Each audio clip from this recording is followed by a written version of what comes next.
하나님 말씀 보겠습니다. 사도행전 7장 30절에서 43절까지 말씀입니다. 지난주에 이어서 스테반 설교 중에 모세의 이야기 계속 진행합니다. 모세가 기대했던 것은 자신이 압제당하고 있는 자기 민족을 위하여 애굽인을 쳐 죽이는 일을 통해서 이스라엘 백성 모두가 다 모세 자신이 구원자라는 사실, 곧 하나님께서 자신을 관원과 재판장으로 세우시다는 사실을 깨닫는 것이었습니다.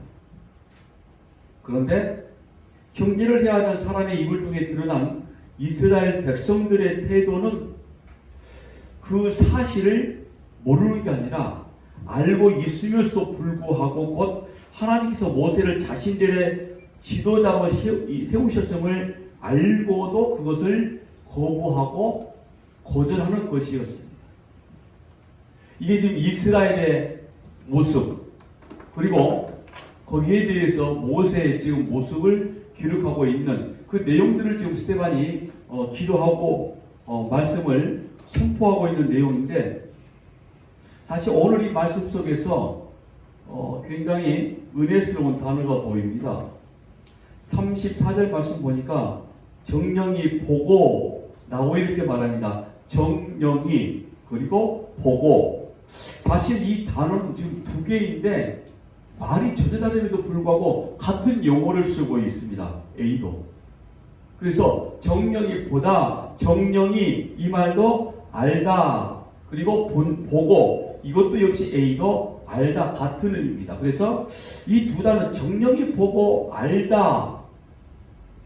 그래서 왜 이런 말을 같이 이렇게 기록해 놓았을까? 즉 두 번씩 이렇게 해 놓았을까? 이 말은 이거거든요. 내가 너희를 알고 보고 보아왔고, 그러니까 계속 지금 중복적인 내용을 지금 말씀해 주고 있는 거죠. 그러니까 하나님은 이렇게 지금 중복적으로 계속 이렇게 말씀하고 있는 것은 하나님이 이렇게 말씀하는 거죠. 오늘 저와 여러분에게 내가 너희와 함께 있어서 한 번도 너희를 떠나지 않는다. 즉 내가 너희와 함께 있어서 이 말씀이나 내가 너희를 떠나지 않는다 이 말씀이나 같은 말이거든요. 같은 의미를 가지고 있는 거죠. 그래서 정령이 보고 나는 너를 한 번도 떠나본 적이 없어. 이런 말씀이거든요. 오늘 저와 여러분의 아버지 하나님 되어주신 분은 우리를 한 번도 떠나보신 적이 없는 분이심을 믿으시기 바랍니다. 오늘 저와 여러분의 환경이 어찌 되었든 간에 때로는 우리의 모습이 악한 죄 가운데 있다 할지라도 하나님 우리를 떠나가지 아니하십니다. 하나님은 전능하신 그 하나님은 오늘 저와 여러분을 하나님의 선한 길로 인도하시고자 하는 하나님의 뜻과 사랑이 이미 우리 가운데 있기에 하나님은 절대로 우리를 떠나가지 아니하신다는 사실입니다. 그런데 이때가 언제이냐? 오늘 말씀에 이때가 언제이냐? 즉 하나님이 한 번도 떠나가지 아니하시고 늘 이스라엘 백성들을 보고 또 보고 있을 그때가 언제냐면은 이 하나님이 보내신 모세를 광야로 쫓아내었을 때입니다. 하나님이 속량자로 구원자로 이스라엘 백성을 구원할 자로 모세를 하나님이 보내셨는데 백성들은 그 모세를 쫓아보내버렸다는 거예요. 그런데 그때도 역시 마찬가지로 하나님은 백성을 떠나가지 아니하시다 이 말씀을 하고 계신 겁니다. 그럼에도 불구하고 하나님은 내가 너희를 봤고 그리고 또 보고 있었고 정령이 보고 A도 A도 계속 지금 보고 있었다 바로 이런 말인 겁니다. 내 백성이 패역하고 애굽의 종노릇하고 있으면서 그게 종노릇인지도 모르고 그리고 자기들을 구원하려고 온 모세, 저 모세가 우리를 구원하려고 왔구나 하고 알고 있으면서도 불구하고 일부러 그를 밀쳐내버린 그 상황, 여전히 하나님은 너희는 그래도 내 백성이시다, 내 백성이다 라고 이렇게 말씀하고 있다는 거죠. 여러분 여기에서 우리가 굉장히 중요한 신앙생활의 본질을 알 수 있습니다. 사실 우리가 이전에 매 순간 하나님을 사랑하고 하나님께 감사한다고 하지만은 매 순간 그런 것 같지만 또 우리의 모습이 보니 수시로 늘 자주 하나님을 배신한단 말이죠. 그죠? 제가 자주 말씀드리지만 인간이라 원래 존재가 없는 그런 존재입니다. 아무것도 아닌 존재라 이거죠. 사람은 그래도 괜찮은 존재? 그 안에서 나라는 존재는 그래도 구원받을 만한 존재였고 남들보다 좀 나은 존재? 이렇게 인정들을 하고 들어가는데 사실 전혀 그렇지 않습니다. 오늘 저와 여러분이 주일날 여기 구별에 앉아 있으니까 조금 더 괜찮은 사람처럼 여길 수도 있죠. 그런데 별반 다를 바 없다 이런 말인 거죠. 자기 자신 바라보면서 오늘 내가 여기 앉아 있으니까 내가 조금 괜찮은 사람이야 라고 생각되는 거 자기 자신에게 지금 속고 있는 겁니다. 인간은 원래 아무것도 없음이라는 말씀을 자주 드리죠. 하나님 앞에서 모든 피조물은 그냥 아무것도 아닌 존재입니다. 언제가 이 말씀을 드린 기억이 있는데 기억을 하실지 모르겠지만은 히브리인들의 가지고 있는 이 죄라는 개념은 어떤 거냐면, 즉 성경이 말하고 있는 죄의 개념은 그냥 도덕적, 윤리적 악한 일 몇 개 하는 걸 죄라고 말하고 있지 않습니다. 물론 간음하고 도둑질하고 강도짓하고 죄일 수 있습니다. 그런데 하나님이 말씀하고 있는 죄에 대한 근본적인 개념은 이걸 죄라고 단정을 하고 있는 것이 아니라, 성경적 죄는 하나님 앞에서 있어야 될 그 자리에서 없는 게 죄가 되어지는 거죠.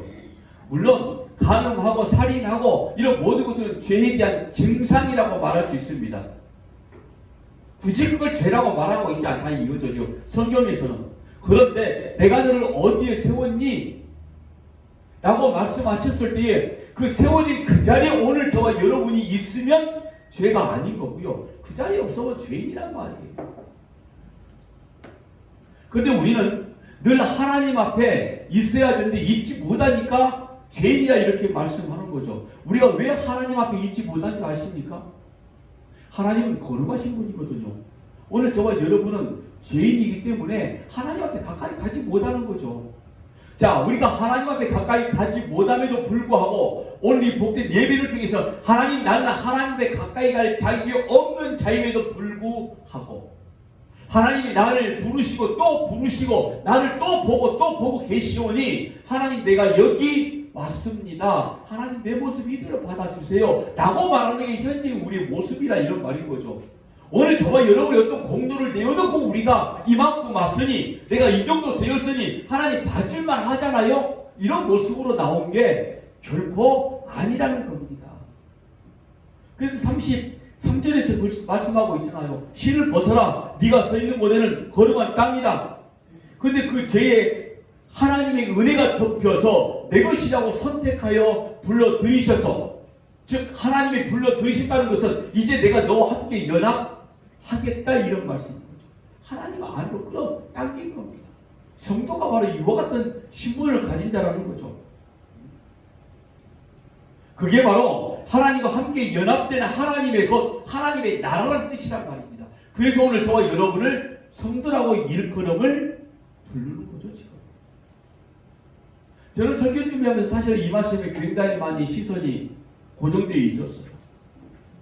35절도 한번 보세요. 하나님의 부르심, 하나님의 사랑하심을 말씀하고 있는데 35절 말씀 보니까 그들의 말이 누가 너를 관리와 재판장으로 세우느냐 하며 거절하던 그 모세를 하나님은 가시나무 떨기 가운데서 보이던 천사의 손으로 관리와 속량하는 자로서 보내셨으니, 처음 사건이 일어나는 부분을 설명할 때도 그가 관원과 재판장으로 세워졌음이 강조되었거든요. 그리고 모세가 이 일에서 실패하고 40년 동안 미디안 광야에 있다가 떨기나무 불꽃 가운데 계신 하나님을 만나고 다시 민족의 지도자로 등장해야 되는 시기를 설명할 때도 역시 다시 한번 그가 관원과 재판장이었음을 강조하고 있다는 겁니다. 35절 말씀은 분명히 이렇게 말하죠. 가시나무 떨기 가운데서 천사의 손을 통하여 관원과 속량하는 자로 보내셨다. 자, 그들이 즉 백성이 거절했던 바로 그것, 누가 너를 관원과 재판장으로 세웠느냐라고 했지만은 하나님께서는 다시 그를 관원과 재판장으로 세웠다. 심지어 여기는 관원과 재판장에서 단어의 변경을 통해서 이 의미를 훨씬 더 강화시켜 버렸습니다. 속량하는 자, 뭡니까? 해방자라는 말이에요. 자유롭게 만드는 구원자라는 의미를 가지고 있어요. 여러분, 이 구원자, 자유롭게 만드는 해방자라는 단어가 누구에게 적용되는 말씀이죠? 예수 그리스도. 관원과 재판장이었는데 이제 관원과 해방자가 되었으니 의미가 훨씬 더 강화되었다는 거죠. 그러니까 모세는 지금 백성들 가운데 누구로 세움받는 겁니까? 구원자로 지금 세움을 받았다는 거예요. 그러니까 하나님은 이스라엘 백성들이 아무리 거절한다 할지라도 모세를 관원과 재판장, 관원과 해방자로 보내시는 일을 멈추지 않으셨다는 말씀입니다.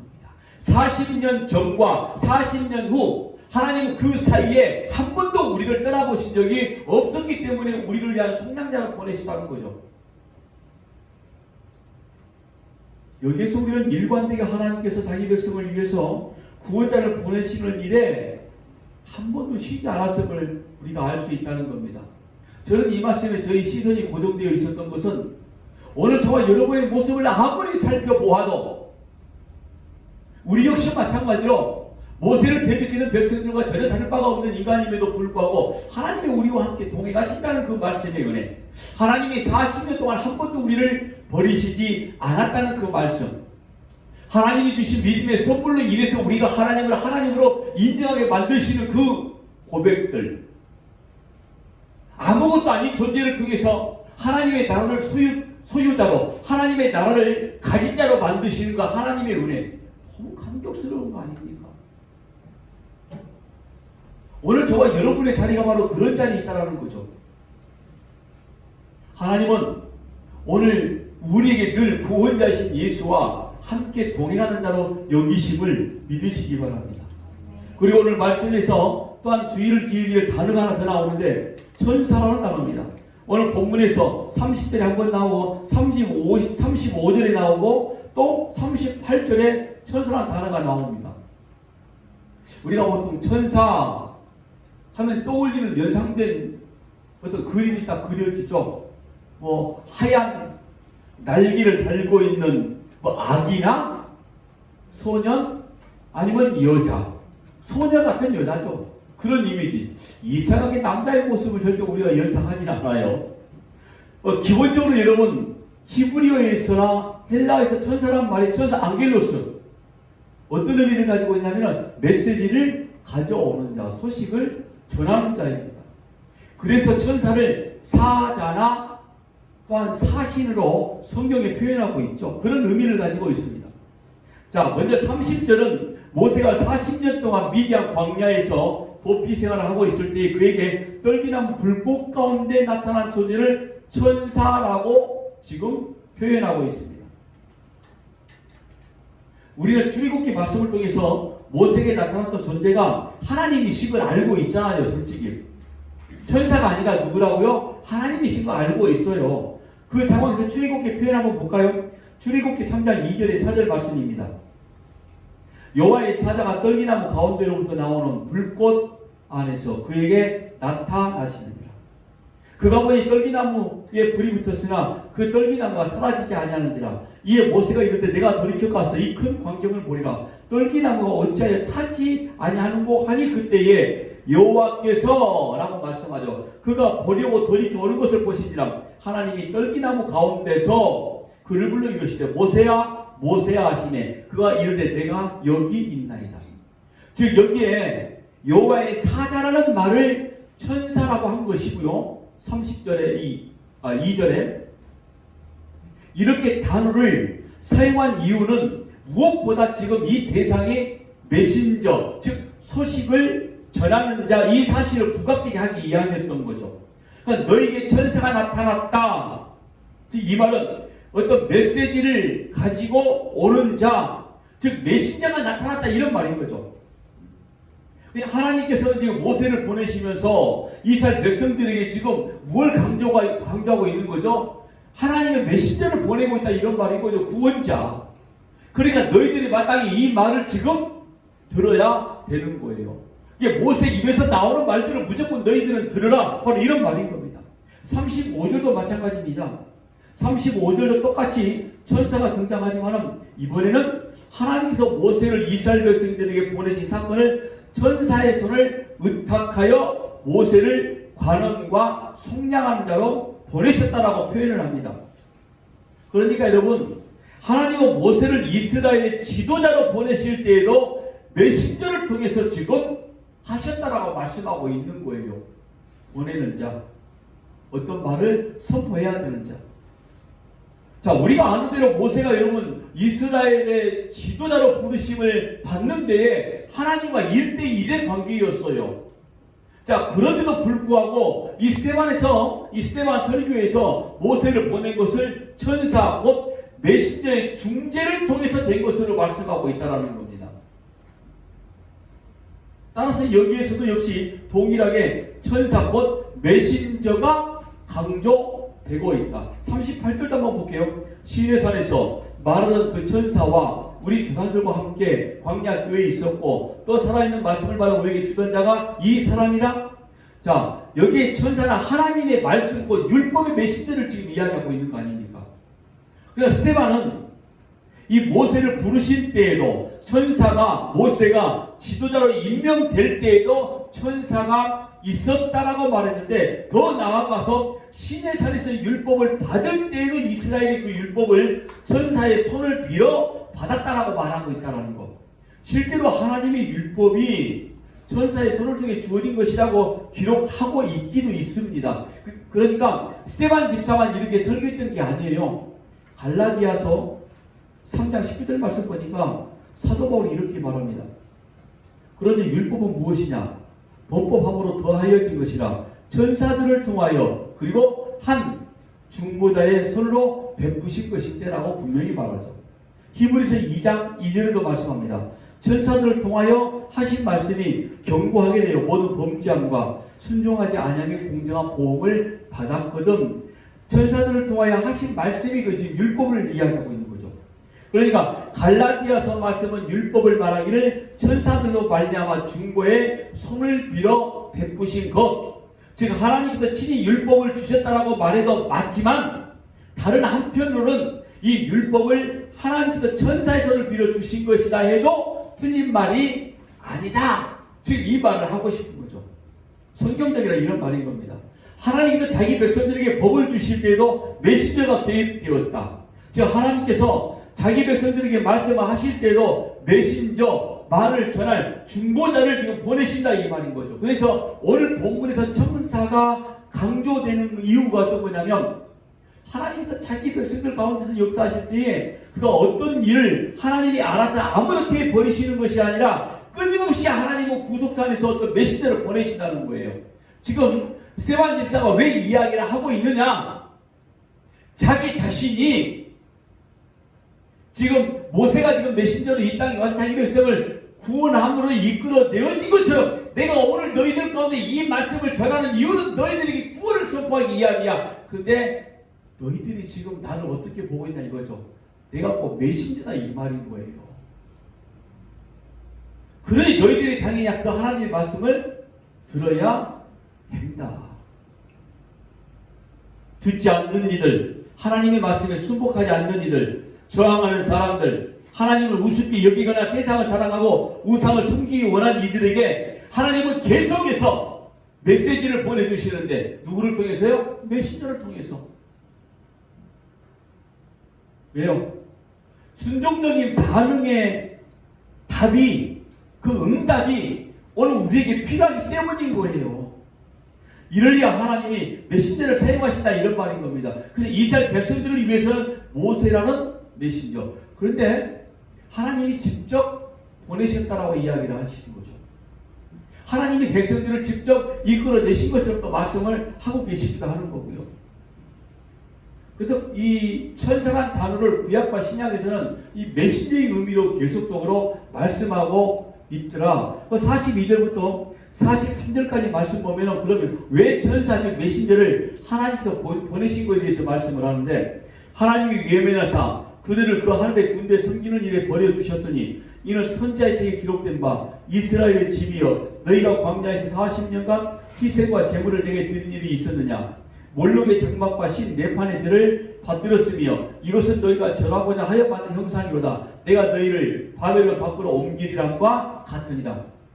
자, 스데반 집사가 자기 자신을 통해서 메시저인 걸 분명히 밝히고 난 이후에 또 한 가지 사실을 이야기합니다. 자, 우리는 이 하나님께서 광야 생활 40년을 정리하시면서 이렇게 이야기를 해요. 너희가 한 번도 나를 향하여 제대로 된 제사를 드린 적이 없었다. 와, 이 말씀에 사실은 이 말씀을 들었던 이스라엘 백성들이 과연 어떨까요? 정말 큰 충격일 것 같아요. 근데 저도 사실은 충격했던 이유가 있습니다. 늘 이스라엘 백성들은 성막 중심으로 인생을 40년 동안 살아왔거든요. 자, 그런데도 불구하고 그들의 예배가 없었다? 이게 대체 무슨 말인가? 여러분, 하나님이 그러면 거짓말하고 계신 건가요? 뭐 과장된 말씀을 하고 계신 건가요? 이 말이 무슨 말이냐면요, 말하자면 이스라엘은 늘 배신함 가운데 있었다, 이런 말이거든요. 비록 그 가운데 참 백성들, 하나님을 사랑하는 이들이 있었겠지만은 언약 백성이라는 큰 테두리 안에 대부분의 백성들은 몰록을 섬기고, 이런 몰록이 누군지 압니까? 어떤 우상인지 아세요? 암몬 족속들이 섬겼던 우상인데 자기 자식들을 제물로 드렸던 그 신이에요. 그 우상. 아주 살벌한 그 인간 말종 같은 뭐 그런 우상이었단 말이에요. 그리고 네판의 별을 만드는데도 열심히 했다. 애굽의 토차가 신이었어요. 그러니까 이게 무슨 말이냐면 애굽에서 나와 있으면서 여전히 애굽을 그리워하는 사람들이 있었다는 말인 거죠. 어찌 보면 당연한 인간들의 모습을 지금 말씀하고 있는 거기도 해요. 하나님을 섬기고 사랑하는 데는 별반 관심이 없었다는 거, 이 말씀을 통해 잘 알 수 있었다는 겁니다.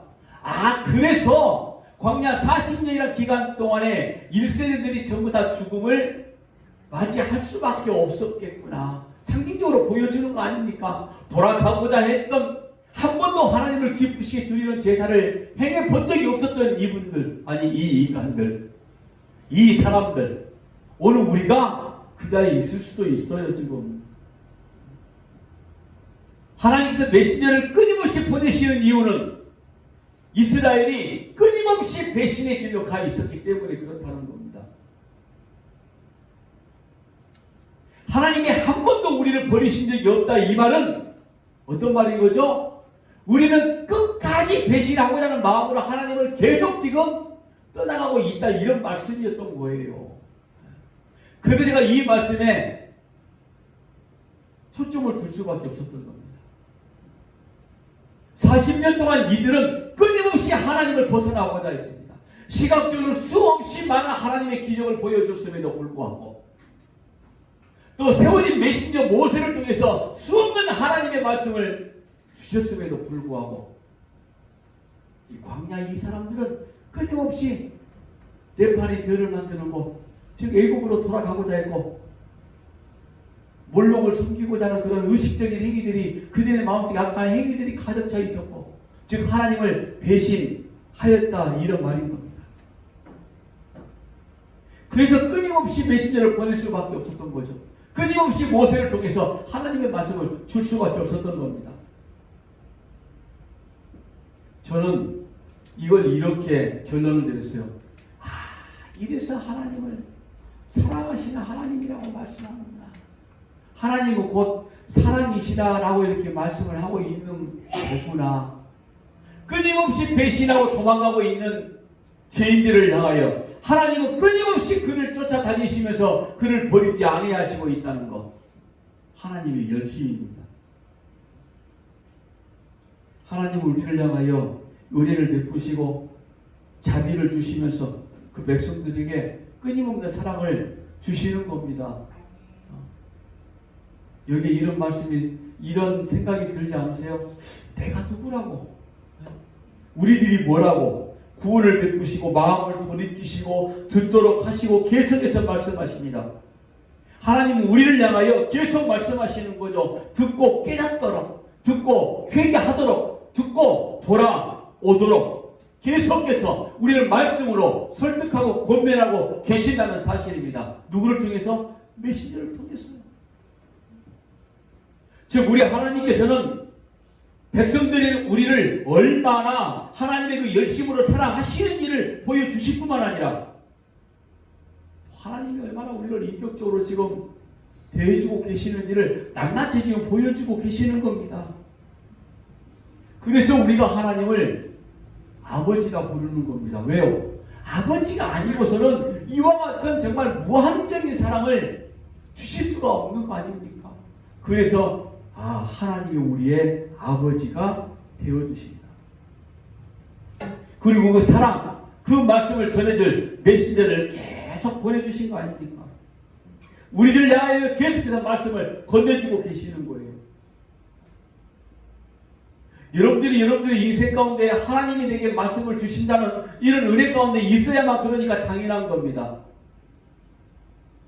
주일날 나와서 말씀을 듣는 그 순간에만 하나님이 서인원 목사라는 메신저를 세웠구나 이렇게 인정해 버리면 곤란하다 이런 말인 거죠. 여러분들의 인생 가운데 모든 삶에 나타날 사건 한 가지가 전부 다 여러분들의 메신저가 되어야 된다는 사실인 겁니다. 왜? 하나님은 한 번도 우리를 버리신 적이 없었기 때문에 그런 거죠. 하나님은 모든 사물을 통해서도 우리에게 말씀하시고자 하는 은혜가 임하여 있기 때문에 그런 겁니다.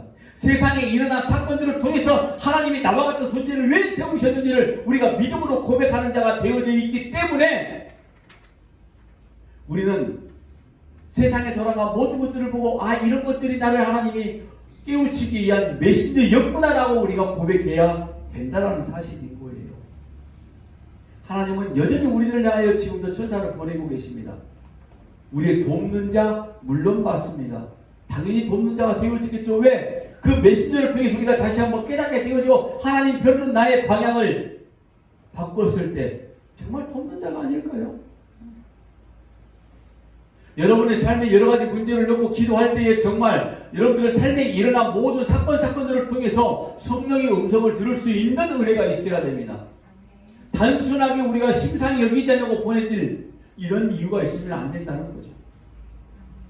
우리들의 신앙이 해이해지고 그래서 하나님이 원하시는 길을 잘 가지 않으려고 하고 하나님의 뜻을 파악하고 움직이는 일에 몸이 두려지고 있을 때에 주변 사람들을 통하여 정신이 번쩍 들게 하는 이야기를 듣거나 삶의 커다란 위기를 닥치게 하시는 일을 통하여 하나님이 개입하시는 것을 느끼실 때 있잖아요. 우리는 그런 일들을 하나님께서 비록 그 방법이 있어서 우리가 기적이나 주술 같은 것을 의자에 원치 않으시기 때문에 어떻게 보면 그냥 일상적으로 일어난 일 같지만 그래서 어떻게 보면 하나님이 하시는 것 같기도 하고 그냥 우리 일상적인 일 같기도 하고 그런데 하나님은 믿음이라는 걸 통해서 우리에게 계속적으로 메신저를 보내고 계신다는 겁니다. 그래서 우리의 인생을 통해서 하나님이 하시는 일들을 봐야 되는 거예요. 이번 한 주간 동안에 그런 일들을 절절히 깨닫는 시간이 있었습니다. 강의를 나가는데도 강의를 하고 있는데 어떤 사람이 어떤 문제가 있는 거 저는 전혀 알지 못합니다. 처음 본 사람들이기 때문에. 그런데 쉽게 말하면 그 사람의 죄를 지적하니 그 사람의 모습이 나오기 시작을 해요. 죄가 아니었지만은 우리들의 모습으로 굳이 이야기를 하다 보면 죄를 지적하니 내가 죄인임을 스스로 고백하는데 어떻게 고백하는지 아세요? 나 죄인 아니야.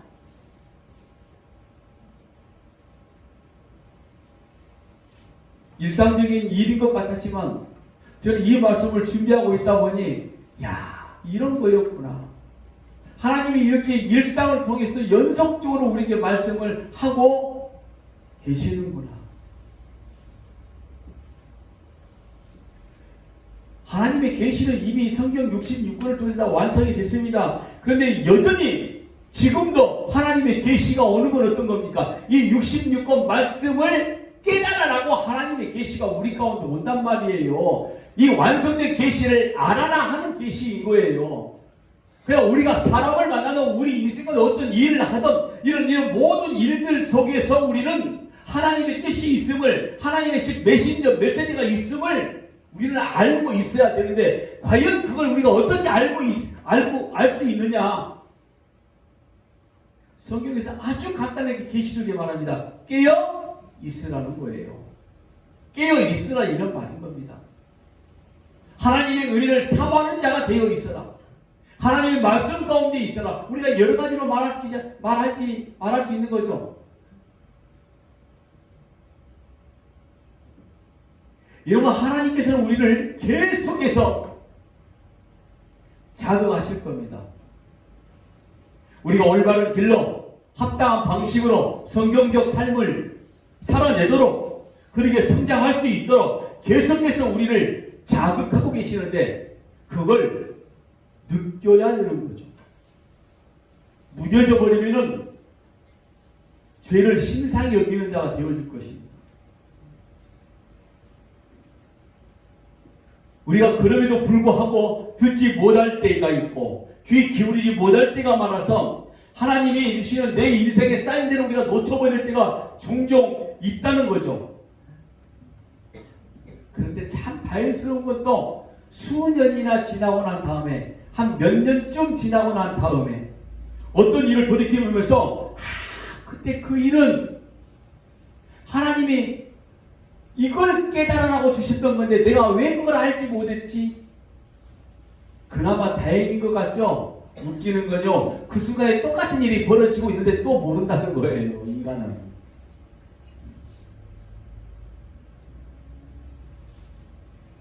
그나마 다행이라고요? 아니요. 그때 하나님이 우리에게 메시지를 주는 때였기 때문에 그때 알았으면 더 좋은 거 아닙니까? 왜 그때 몰라가지고 나중에서 한 4, 5년 지나고 난 다음에, 한 20년쯤 지나고 난 다음에 그때, 그뿐 아니라 지금 당장도 정말 잠자고 있는 것처럼 신앙생활하고 있으면서 그저 교회를 다니고 있으니, 그래 그저 지금 내가 성도로 남아있으니, 그저 외형적 신앙생활을 하고 있으니, 남들이 볼 때에 자기가 봐도 그래서 적당히 그냥 괜장척 얼굴 부리면서 그렇게 살 때가 얼마나 많이 있는지 이런 말인 거예요. 하나님은 우리에게 하나님이 주시는 걸 받았음을 말씀으로 고백하기를 원하시고, 그 말씀으로 받았음을 원하시는 것을 역동적으로 표현하기를 원하시고 계시는데, 즉 계속적으로 그걸 알 수 있도록 메신저를 보내고 계심에도 불구하고, 직장에서 승진이나 부동산 가격이나 취미생활에 투자하는 데는 굉장히 민감한데 이상하게 왜 이런 영적인 이데는 그렇게 둔감, 둔에 빠질 때가 그렇게 많은지 기억하세요. 하나님은 메신저를 보내시는 분이십니다. 착각하지 마세요. 일주일에 한 번 서목사 설교를 듣는 걸로 메신저를 보내주신 걸 듣고 있다고 착각하지 마세요. 우리의 삶 속에 계속해서 하나님은 지금 보내주고 계신다, 이런 말인 겁니다. 그래도 중요한 건 이겁니다. 이 메시지가 가장 보편적이고 강력하게 여러분이 매주일 드리는 예배를 통해서 주어진다는 것 또한 기억해라, 이런 말인 겁니다. 만약 여러분이 잠자고 있는 상태에서 깨어나게 되는 일이 있다면 아마 그중 가장 많은 확률은 이겁니다. 주일의 선포되는 말씀을 통해서 그렇게 깨어날 수 있을 겁니다. 왜요? 솔직히 너무 둔해져 가지고 일상생활에서 잘 알지를 못하니까. 때로는 우리가 기도할 때일 겁니다. 아니면 초자연적인 어떤 은혜를 우리가 믿음으로 볼 때 그럴 때가 있을 겁니다. 하나님은 이 일을 즉 은혜의 방편들을 통해서 하시기를 원하시고 그리고 세워진 순 공동체를 통해서 하시기를 원하신다는 사실입니다. 저는 주일이 되면 여러분들 각 사람 한 사람을 통해서 하나님의 사랑이 어떠한 사랑인가를 늘 깨닫습니다. 매 순간 시간마다 알고 있어야 되는데 특별히 주일날 저도 그래요. 왜? 주일날 여러분들을 보니까. 근데 만약 여러분들을 주일날 보지 못한다고 하면 어떡할까요? 잘 모른다니까요.